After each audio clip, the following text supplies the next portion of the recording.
Repeat the sounding joy. Repeat the sounding joy.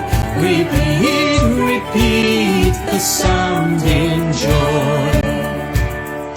No more lessons. Well, a good morning and a very warm welcome to another day in our devotional series. We're on day 22 as we go through Repeat the Sounding Joy by Christopher Ash.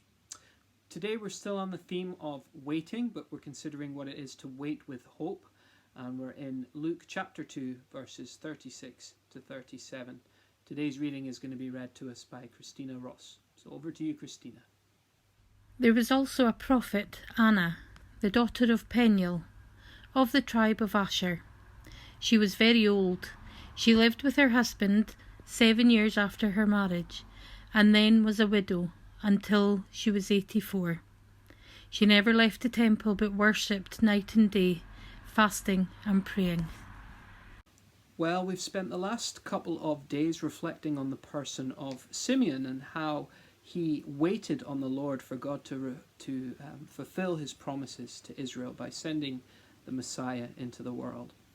And Simeon's waiting was characterized by hope even in difficult circumstances. But as Simeon holds this baby in his arms, we also encounter a person called Anna. And we're told that Anna was widowed after 7 years of marriage. And she's very old in age, in her 80s, which back then would have been a very senior age. In fact, it's quite a senior age today. And she committed herself to praying and fasting day and night, focusing on the promises of God. Night and day she worships in the temple. She devoted her long widowhood to the praise of God. And as she fasts, this is a natural expression of her serious commitment to prayer. But what is it that she prays for? Well, she prays for God to send his Messiah, to send his Christ. And she prays for God to send the baby boy whom Simeon at this moment is holding in his arms.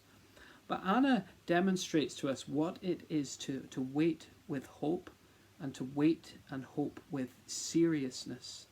For Anna, her hope is not a vague, well, I hope it will be all right in the end. She grasps that God has actually chosen to bring about what he has promised, and that God will do this through the prayers of his people. By God's Spirit, he causes a great desire to well up in the hearts of believers, and so these are expressed in passionate prayers.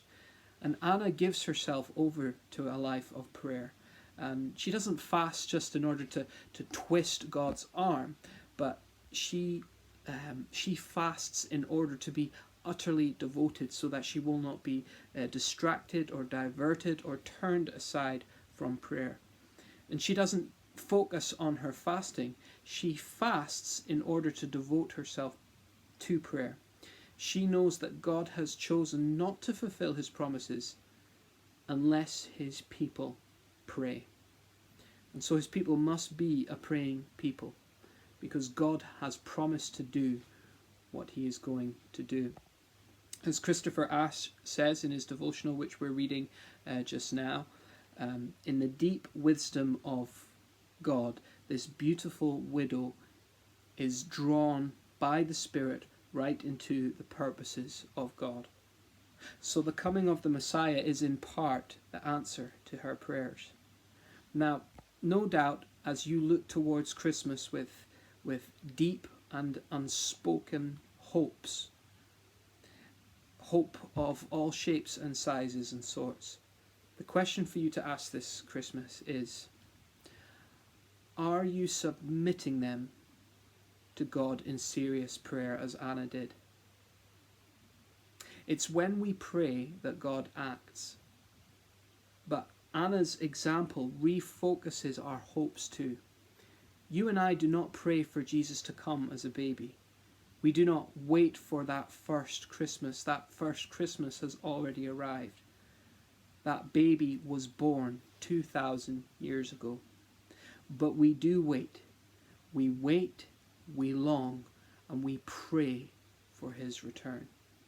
Precisely because Jesus promised that he is coming.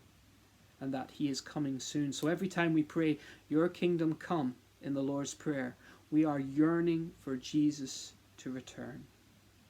We yearn for the answers to many of our petitions. But above and beyond them all, we must give ourselves to urgent prayer day and night, for Jesus will return soon. Tune back in tomorrow as we continue another day in our devotional series. God bless for now.